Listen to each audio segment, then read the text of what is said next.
എനിക്ക് പറ്റിയൊരു അബദ്ധമാണ് നിങ്ങളെ അറിയിക്കാൻ ആഗ്രഹിക്കുന്നത്. പഞ്ചലോകത്തിൻ്റെ പരസ്യം കണ്ടിട്ട് നമ്മൾ കടവന്ത്രയിലെ ഒരു കടയിൽ പഞ്ചലോകത്തിൻ്റെ എല്ലാ ഐറ്റങ്ങളും ഉണ്ടെന്ന് പറഞ്ഞിട്ട് നല്ല പരസ്യത്തിൽ നല്ല കളർഫുള്ളായിട്ട് കാണിക്കുന്നുണ്ട്. അങ്ങനെ ഞാനും ആ കടയിൽ പോയിട്ട് ഞാനൊരു ബ്രേസ്ലെറ്റ് വാങ്ങി.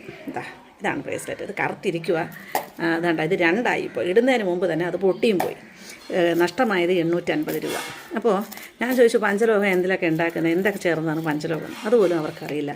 ശരിക്കും പറഞ്ഞാൽ ചെമ്പും ഇരുമ്പും വെങ്കലവും വെളുത്തിയും കൂടെ ചേർന്നിട്ടാണ് ഇത് ഉണ്ടാക്കുന്നത്. അതിൽ സ്വർണ്ണമൊന്നും വരത്തില്ല. ഞാൻ സ്വർണ്ണമൊക്കെ വരുന്ന റോഡിൽ പറ്റിയിരിക്കുന്നത്. പരസ്യത്തിൽ കാണിക്കുന്ന ഒന്നും അവിടെ ഇല്ല.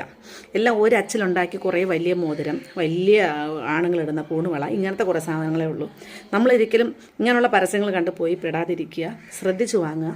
ഇല്ലെങ്കിൽ ഇത് നല്ല രീതിയിൽ ഉണ്ടാക്കുന്ന സ്ഥലങ്ങളിൽ പോയിട്ട് എന്ന് പറയുമ്പോൾ തട്ടാന്മാർ അല്ലെങ്കിൽ സ്വർണ്ണക്കടയിൽ പോയിട്ട് പഞ്ചലോകത്തിൻ്റെ സാധനങ്ങൾ വാങ്ങുക. ഇതുപോലെ അബദ്ധത്തിൽ ചെന്ന് പെടാതിരിക്കാനാണ് ഞാൻ ഈ വീഡിയോ നിങ്ങൾക്ക് ഷെയർ ചെയ്യുന്നത്.